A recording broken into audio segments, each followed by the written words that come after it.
기존에 우리한테 유리했었던 패턴이 계속해서 이어질 거라는 생각들, 이런 생각들이 굉장히 강하게 작용을 했었을 때, 그 관성이 이어질 거라는 기대감이 작용했었을 때, 시장이 갑자기 반대로 돌면 이럴 때 좀 이렇게 위기 같은 것들이 좀 찾아왔던 거 아닌가. 2, 3년 후에 금리가 어떻게 될 것 같으세요? 환율도 지금보다는 좀 내려가고 중론이거든요. 많은 분들의 컨센서스로 형성이 되어 새로운 형태의 안일함을 만들어낼 수 있다라는 겁니다.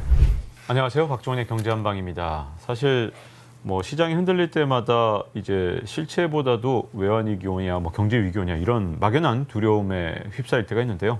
이럴 때일수록 그래서 더욱더 객관적으로 현재를 바라보기 위해서라도 이 역사를 제대로 알아봐야 될 것 같습니다. 그래서 지난 30여 년간에 이어져 온 금융시장의 역사를 쫙 정리해서 위기의 역사란 책으로 내신 신한은행 오건영 팀장님을 모셨습니다. 안녕하세요. 네, 안녕하세요. 네. 네. 과거 30년 동안 이 역사의 한 획을 그었던 위기들, 네. 이런 위기 국면들이 워낙 많다 보니까 이 금융의 역사를 위기의 역사다 이렇게 얘기하는 그런 분도 네네. 있던데 네네. 자꾸 이렇게 반복됐던 이유가 어디에 있을까요? 저도 이제 그 자료들을 좀 찾아보면서 느끼는 게 이제 97년도에는 우리나라가 외환위기를 겪었고 그 이후에는 닷컴 버블의 붕괴가 있었고 이제 굵직굵직한 것만 보면 그다음에 이제 2008년도에는 금융위기가 있었고 이제 책에서 다룬 건 아니지만은 그 중심에는 또 유럽 재정 위기라든지 중국의 위안화 위기 같은 것들이 있었고 코로나 사태랑 최근의 인플레이션 사태 이런 것들을 이제 쭉 우리가 되게 기억에 남을 만한 이정표적인 이슈들이 좀 있었던 것 같아요.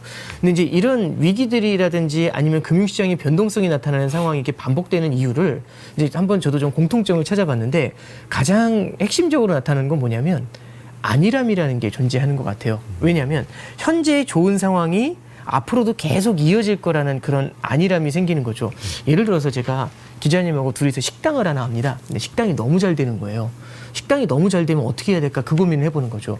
가장 좋은 방법은 이 식당이 어차피 한정돼 있는 공간에서 하다 보니까 이렇게 하면 안 되잖아요.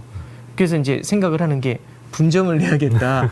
그 이제 아무래도 빚을 내 가지고 분점을 여러 개를 낼 수가 있지 않습니까? 그래야죠. 막 잘 되고 있으면. 그렇죠. 네. 근데 그 식당이 그게 한때 붐에 불과했었던 거고 갑자기 확 사라지면 어떻게 될까 이런 생각을 하는 거죠.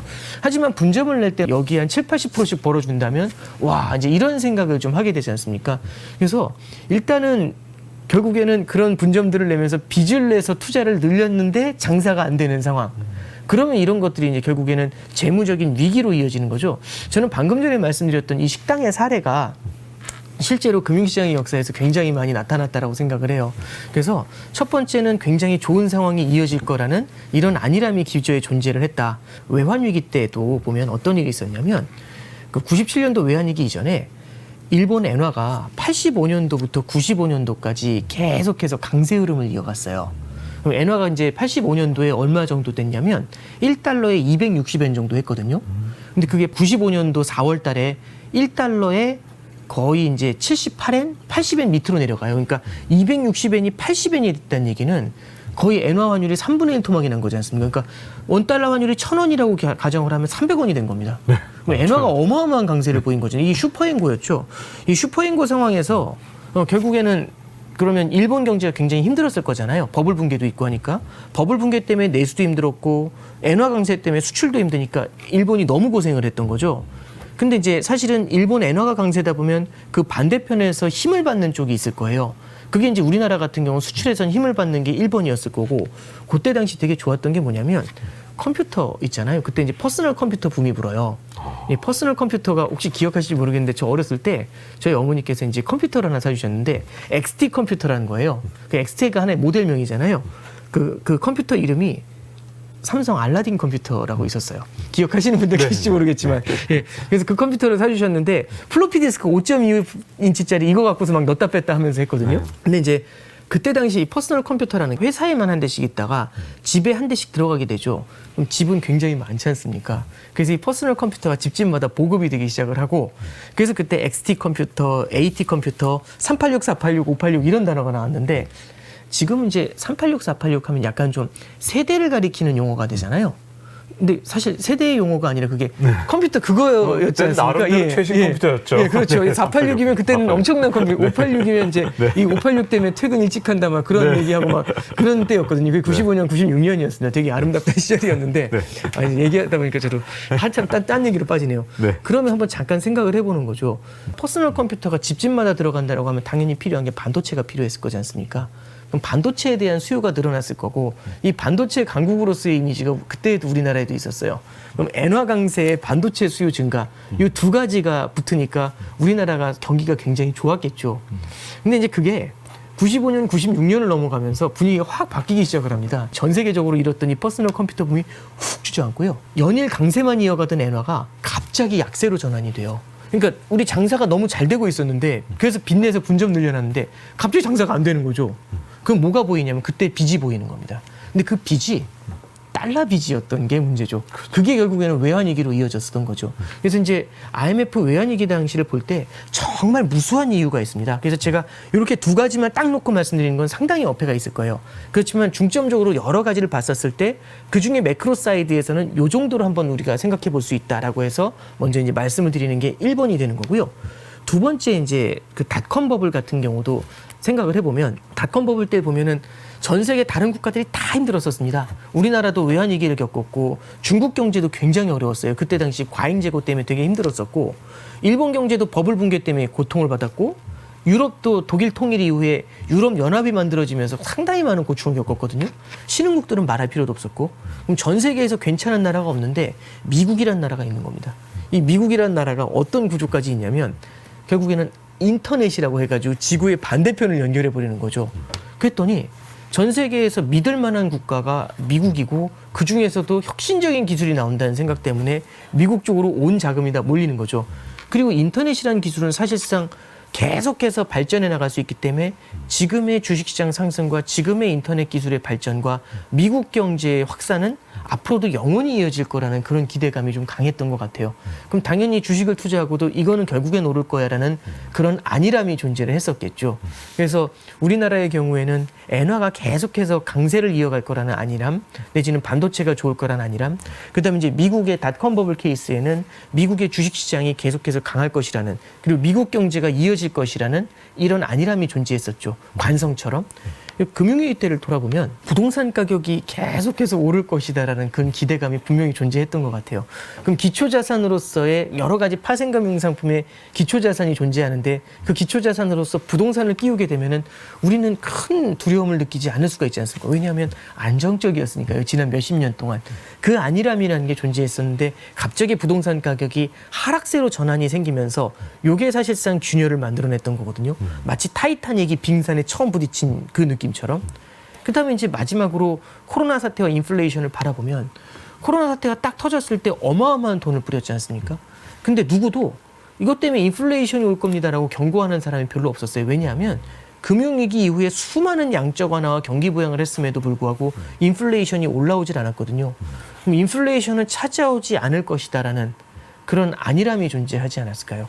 그것 때문에 이제 5조 달러에 달하는 재정부양책과 5조 달러에 달하는 통화부양책을 쓴 것이 지금의 인플레이션을 만든 거잖아요. 그래서 결국에 저는 이제 생각을 하는 게 우리가 보지 못했었던 이러한 굉장히 큰 위기 국면이나 변동성 확대 국면들, 금융시장이 혼란한 상황들, 이런 것들이 결국에는 기존의 호시절이 계속해서 이어질 것이다라는 방심 내지는 이런 안일함이 기저에 깔려 있었던 게 아니겠는가, 그런 공통점을 한번 말씀드려 봅니다.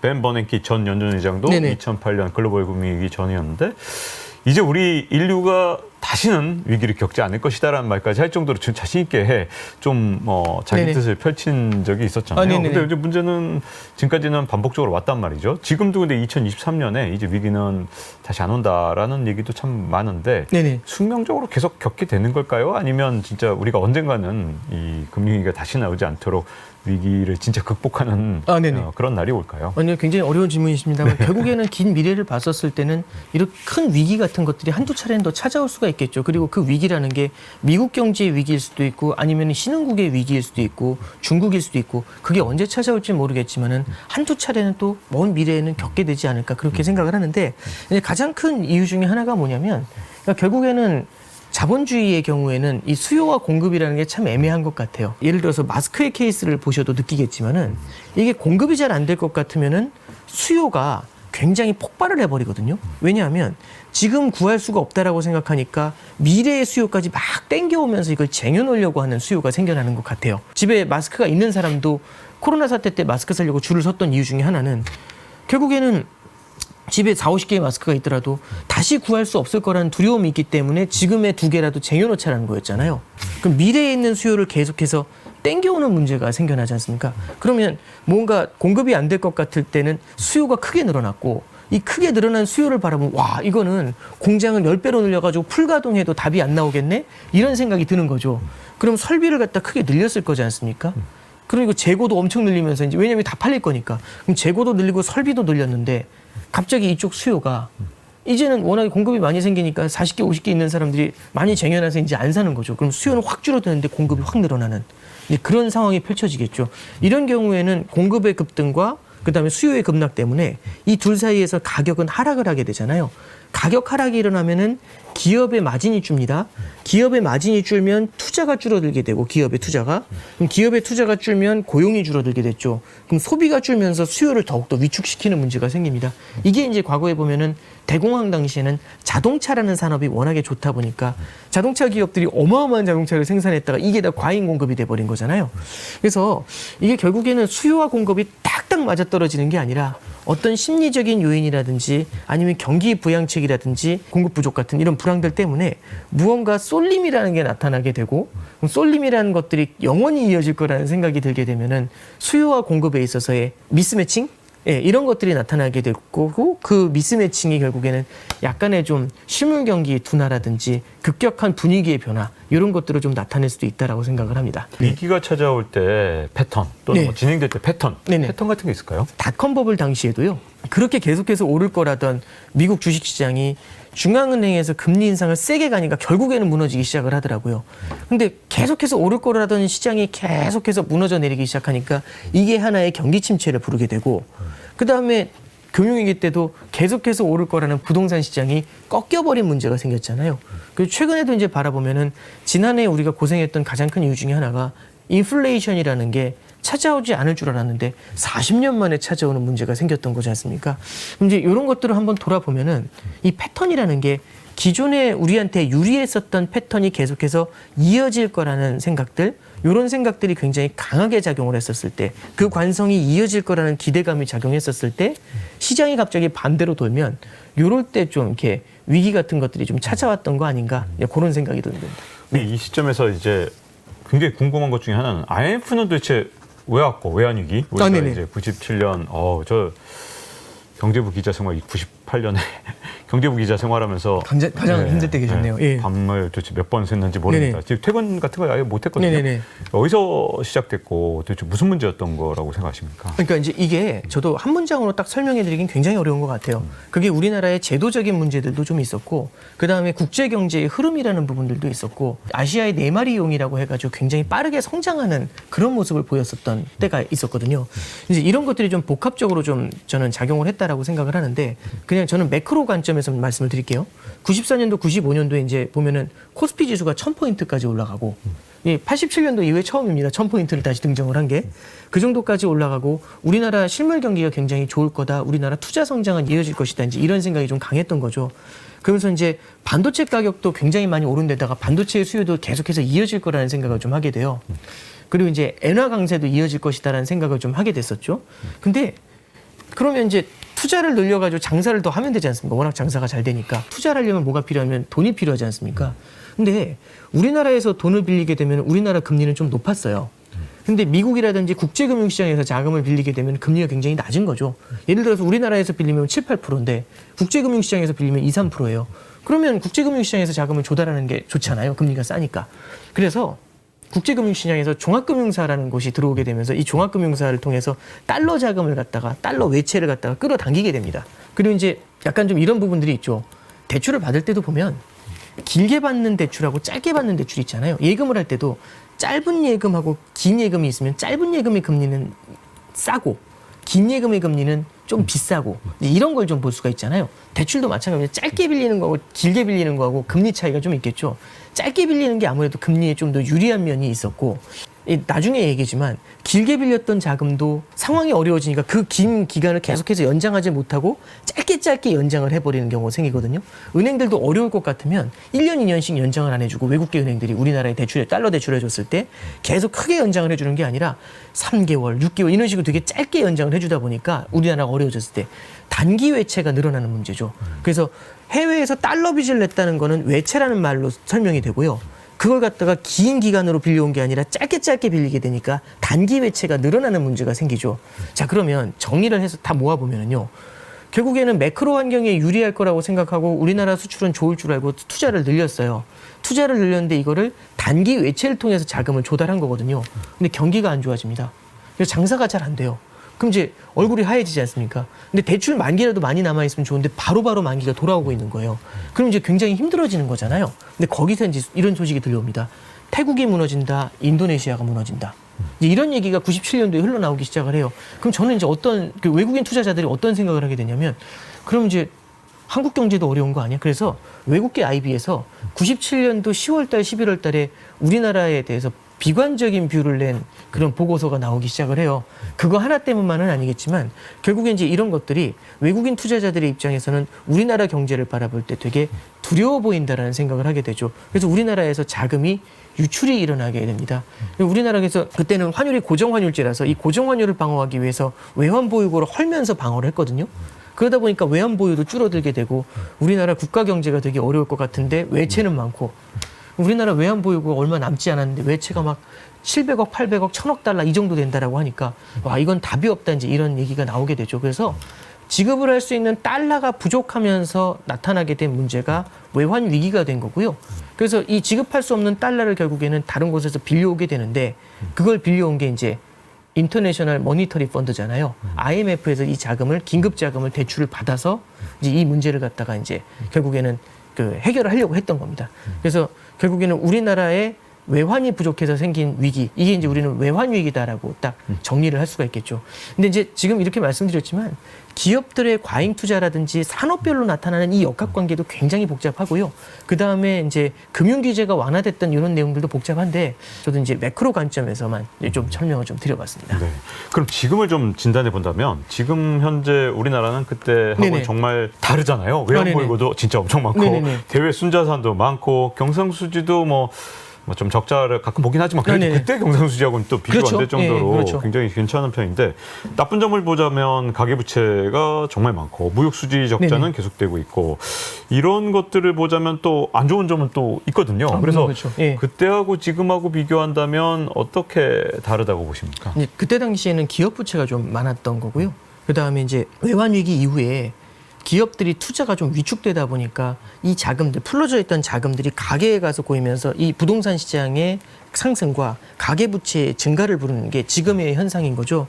근데 다만 저도 그런 것 같아요. 외환위기는 전문가분들뿐만 아니라 기업하시는 분들하고 대화를 나눠봐도 이제 기업하시는 분들 중에서 이제 좀 오랫동안 일을 하셨던 분들은 이제 그 가장 어려웠던 때가 언제셨어요? 이렇게 여쭤보면은 다 외환위기 때 얘기를 하세요. 정말 무서웠다고 그때는. 금융위기라고 얘기하시는 분들이 의외로 적어요. 외환위기 때를 대부분 다 얘기하시거든요.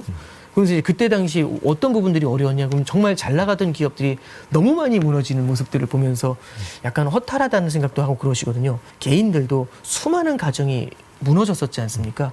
그래서 우리나라 사람들한테는 이 외환위기가 굉장히 큰 하나의 트라우마고요. 그러다 보니까 우리나라 국가 경제에서도 외환이 모자랐을 때 어떤 문제가 생겼는지 얼마나 비참했는지를 보니까 외환 보유고를 계속해서 쌓고 있는 모습을 보이죠.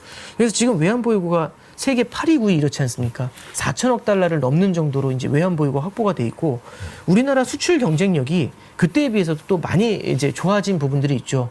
예, 물론 이제 최근에 보면은 무역 적자가 조금씩 나타나지만 그리고 이제 대중 무역 수지가 좀 이렇게 어려워질 것이다 이런 얘기들을 하지만 지금 같은 경우는 우리나라는 자본 계정에서 들어오는 돈들도 있고 이런 것들을 봤었을 때는 외환의 플로우에 있어서는 과거에 비할 바는 아니라고 보고요. 또 하나는 이제 국가 경제의 위상이 97년에 우리나라하고 지금의 우리나라는 좀 바뀌어 있다고 봐요. 97년도만 해도 유럽 국가들이나 우리나라가 이제 뭐 선진국에 준한다 이런 얘기하기는 좀 어려웠었는데 지금 같은 경우는 적어도 우리나라 한국 국채는 이제 해외 투자자들한테는 귀하신 몸 대접을 받거든요. 외환 보유고도 많고 무역 흑자도 구조적으로 발생을 하고 있고 하니까 해외에서는 우리나라 국채에 대해서는 굉장히 좀 좋은 평가를 해주고 그래서 미국하고 우리나라 금리가 역전돼 있는데도 우리나라 국채 시장으로서는 또 자금이 들어오죠. 물론 이제 재정 투자 때문에 들어오는 것들도 있지만 우리나라 국채에 대한 꾸준한 포트폴리오 투자 수요도 존재해요. 그러면 과거하고 비교를 하면 과거에는 우리나라가 불안하다면 돈이 막 빠져나갔는데 우리나라 국채가 약간 글로벌 안전자산으로서 평가를 받잖아요. 글로벌 경제가 흔들릴 때 옛날에는 우리나라 국채 시장에서도 돈이 빠져나갔다면 지금 우리나라 국채 시장으로 자금이 들어오게 됩니다. 그럼 잠깐 정리해보면 과거에는 글로벌 경제가 어려우면 위험자산이 우리나라 주식과 우리나라 국채를 팔고 나가잖아요. 둘 다 팔고 나가요. 원화를 받은 걸 팔고 달러를 사서 나가지 않습니까? 그럼 환율 변동성이 높아지겠죠. 근데 지금 같은 케이스는 어떠냐면은 주식을 팔더라도 우리나라 국채가 안전하다라는 생각이 들면 우리나라 국채 쪽으로는 자금이 들어오잖아요. 그럼 아무래도 환율 변동성이 조금은 좀 낮아질 수가 있겠죠.